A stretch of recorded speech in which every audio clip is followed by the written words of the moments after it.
ദേശീയപാത 66 തലപ്പാടി രാമനാട്ടുകര റീച്ചിന്റെ ഉദ്ഘാടനത്തിൽ നിന്ന് മന്ത്രി PM മുഹമ്മദ് റിയാസിനെ ഒഴിവാക്കിയത് രാഷ്ട്രീയവാദമാണ് ഇപ്പോഴും. ഈ സാഹചര്യത്തിൽ കേരളത്തിലെ ദേശീയപാത വികസനം ഇതുവരെയായി എന്ന് നമ്മളൊന്ന് അന്വേഷിക്കുകയാണ്. കോഴിക്കോട് നിന്ന് ദീപക് തർമ്മടവും കൊച്ചിയിൽ നിന്ന് ബിൻസി വിജയനും കൊല്ലത്തുനിന്ന് സൂര്യഗായത്രിയും ചേരും. പാലക്കാട് കോഴിക്കോട് ഗ്രീൻഫീൽഡ് ഹൈവേയുടെ സ്ഥലമേറ്റെടുക്കൽ പൂർത്തിയായി. താമരശ്ശേരി ചുരം റോഡ് കോഴിക്കോട് പുതുപ്പാടി സെക്ഷൻ 2 വരി പാതയുടെയും വയനാട് കോഴിക്കോട് ഇരട്ട തുരങ്കപാതയുടെയും പ്രവർത്തനങ്ങളും നടക്കുന്നു. ദീപക് തർമ്മടം ഈ നാഷണൽ ഹൈവേയുടെ കൂടുതൽ വിവരങ്ങൾ നൽകും. പറയൂ ദീപക്. SKN ഇന്നലെ ഉദ്ഘാടനത്തിൽ നിന്നും പൊതുമരാമത്ത് മന്ത്രിയെ മാറ്റി നിർത്തിയ തലപ്പാടി മുതൽ രാമനാട്ടുകരയുള്ള റോഡിൽ ഇപ്പോഴും പണി പൂർത്തിയാക്കാത്ത ഭാഗങ്ങളുണ്ട്. ഇപ്പോൾ ഞാൻ നിൽക്കുന്നത് പുറക്കാട്ടരി പാലം ഭാഗത്താണ്. ഇവിടെ ഇപ്പോഴും അവസാനവട്ട പണി നടക്കുകയാണ്. 2ാം ട്രാക്കിലെ പാലം നിർമ്മാണത്തിൻ്റെ പണിയാണ് ഇപ്പോൾ പുരോഗമിക്കുന്നത്. എന്നാൽ ഇതിനേക്കാൾ അപ്പുറത്തേക്ക് പണി പൂർത്തിയാവാത്ത നിരവധി പ്രദേശങ്ങളുണ്ട്. അത് ഒന്ന് വെങ്ങളം മുതൽ വടകര വരെയുള്ള റീച്ചാണ്. അതായത് ഈ തലപ്പാടി മുതൽ രാമനാട്ടുകര വരെയുള്ള പാലത്തിനിടയിൽ ഈ വെങ്ങളം മുതൽ ഇങ്ങോട്ടേക്കുള്ള റോഡിൽ പണി ഇപ്പോൾ എർത്ത് കട്ടിങ് നടന്നുകൊണ്ടിരിക്കുന്നു മാത്രമേ ഉള്ളൂ. അങ്ങനെയുള്ളൊരവസ്ഥയാണ് ഉള്ളത്. മറ്റൊന്ന്, ഈ മറ്റു ജില്ലകളിലേക്ക് പരിശോധിക്കുമ്പോൾ മലപ്പുറം ജില്ലയിൽ നേരത്തെ കൂരിയാടുണ്ടായിരുന്ന അപകടം നമ്മളുടെ ഓർമ്മയിലുള്ളതാണ്. അവിടെ വീണ്ടും പുനർനിർമ്മാണം നടക്കുകയാണ്. മറ്റൊന്ന്, കുറ്റിപ്പുറം ദേശീയപാത ജംഗ്ഷൻ, അവിടെയുള്ള നിർമ്മാണ പ്രവർത്തനവും അന്തിമഘട്ടത്തിലാണ്. ഈ കണ്ണൂർ ജില്ലയിലേക്ക് പോയി കഴിഞ്ഞാൽ കണ്ണൂർ ജില്ലയിലും പല മേഖലകളിൽ നിർമ്മാണ പ്രവർത്തനം, കണ്ണൂർ നഗരത്തിനോട് ചേർന്ന് കടന്നു പോകുന്ന പ്രദേശമുണ്ട്, അവിടെ നിർമ്മാണ പ്രവർത്തനം നടക്കുന്നു. മറ്റൊന്ന്, നീലേശ്വരം തളിപ്പറമ്പ് പാത ഏതാണ്ട് 80% പണി പൂർത്തിയായി കഴിഞ്ഞിരിക്കുന്നു. അതായത് ഇന്നലെ ഉദ്ഘാടനം ചെയ്ത പാത പൂർണ്ണമായും പണി പൂർത്തിയായില്ല എന്ന് നമുക്ക് കൃത്യമായി പറയാൻ സാധിക്കും. കിലോമീറ്ററുകളോളം, പ്രത്യേകിച്ചും വെങ്ങളം മുതൽ അഴിയൂർ വരെയുള്ള, അതായത് ആദ്യം തുറന്നു കൊടുത്തത് മാഗി ബൈപ്പാസാണ്. അതൊരു പക്ഷേ മാതൃകാപരമായ ഉദ്ഘാടനമായിരുന്നു.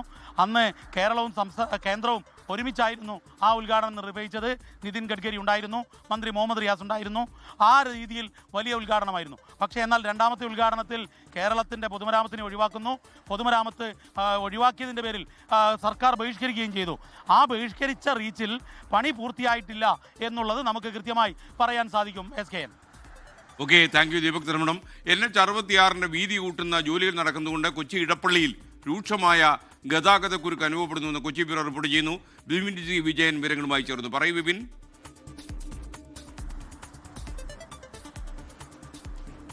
Good morning SKN. ഈ ദേശീയപാതയുടെ പണികൾ ആദ്യഘട്ടത്തിലൊക്കെ എറണാകുളത്ത് വളരെ ദ്രുതഗതിയിലായിരുന്നു നടന്നിരുന്നത് എന്നുണ്ടെങ്കിൽ പിന്നീട് അത് മന്ദഗതിയിലാവുന്ന ഒരു കാഴ്ചയായിരുന്നു കണ്ടത്. ഇപ്പോഴും ഏകദേശം 1 വർഷത്തോളമായി എടപ്പള്ളിയിലെ ദേശീയപാതയുടെ പണികൾ പുരോഗമിച്ചുകൊണ്ടിരിക്കുന്നു എന്നുള്ള മറുപടിയാണ് ലഭിക്കുന്നത്. നമുക്ക് തന്നെ അറിയാം, ഈ എറണാകുളത്തേക്ക് വരികയാണെങ്കിൽ ഇടപ്പള്ളി ഭാഗത്തെ ഗതാഗത കുരുക്കിന് ഒരു കാലത്തും ഒരു കൃത്യമായ ശമനമില്ല. അതിപ്പോഴും അങ്ങനെ തന്നെ തുടരുന്നു എന്നുള്ളതാണ്. ഈ NH66 ഭാഗമായിട്ടാണ് ഈ എടപ്പള്ളി ദേശീയപാതയിലെ പണികൾ പുരോഗമിക്കുന്നത്. അതിലൊരു പാലത്തിന്റെ പണിയുള്ള ഭാഗത്താണ് നമ്മൾ ഈ കാണുന്നത്. അതിന്റെ ദൃശ്യങ്ങളാണ് ഈ കാണുന്നത്.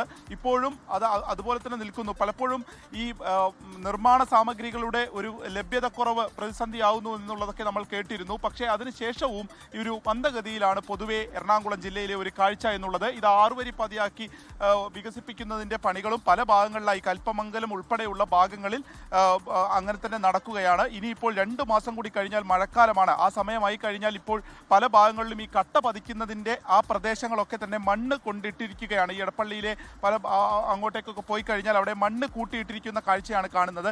അപ്പോൾ ഇനിയിപ്പോൾ മഴ പെയ്യുകയാണെങ്കിൽ ഇതെല്ലാം തന്നെ താഴത്തേക്ക് ഒലിച്ചിറങ്ങാനൊക്കെയുള്ള ഒരു സാധ്യത കൂടി നിൽക്കുന്നുണ്ട്. അപ്പോൾ എത്രയും വേഗം ജോലികൾ കുറച്ചുകൂടി സ്പീഡപ്പ് ആയില്ല എന്നുണ്ടെങ്കിൽ പിന്നെയും അത് നീണ്ടുപോകും. 2026 ജനുവരിയോടുകൂടി എടപ്പള്ളിയിലെ ജോലികളൊക്കെ ഏറെക്കുറെ പൂർത്തിയാക്കുമെന്നുള്ളതാണ് പറഞ്ഞിരുന്നത്.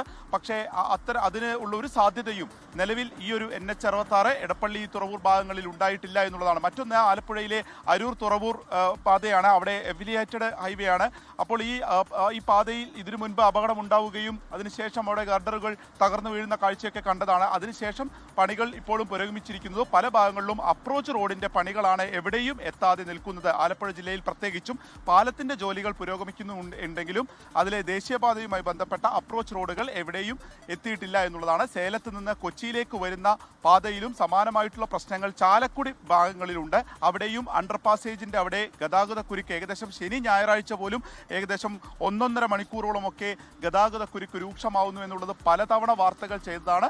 പക്ഷേ എന്നായിരിക്കും ഇതിനൊരു പൂർണ്ണമായിട്ടും ഇതൊരു ഫുൾ ഫ്ലെഡ്ജിലാവുക എന്നുള്ളത് ഇപ്പോഴും നമുക്ക് കൃത്യമായിട്ടൊരു മറുപടി ഒരു പക്ഷേ ഈ വർഷം അവസാനത്തേക്കെങ്കിലും ആകണം എന്നുള്ളതാണ് ആവശ്യവും. SK. ലോകത്തെവിടെയായാലും ഏത് സമയത്തും 24 വാർത്തകളും ഓഗ്മെന്റഡ് റിയാലിറ്റി പാക്കേജുകളും എക്സ്പ്ലെയിനറുകളും വിശദമായി കാണാൻ ഞങ്ങളുടെ യൂട്യൂബ് ചാനൽ നിങ്ങൾക്ക് സബ്സ്ക്രൈബ് ചെയ്യാം.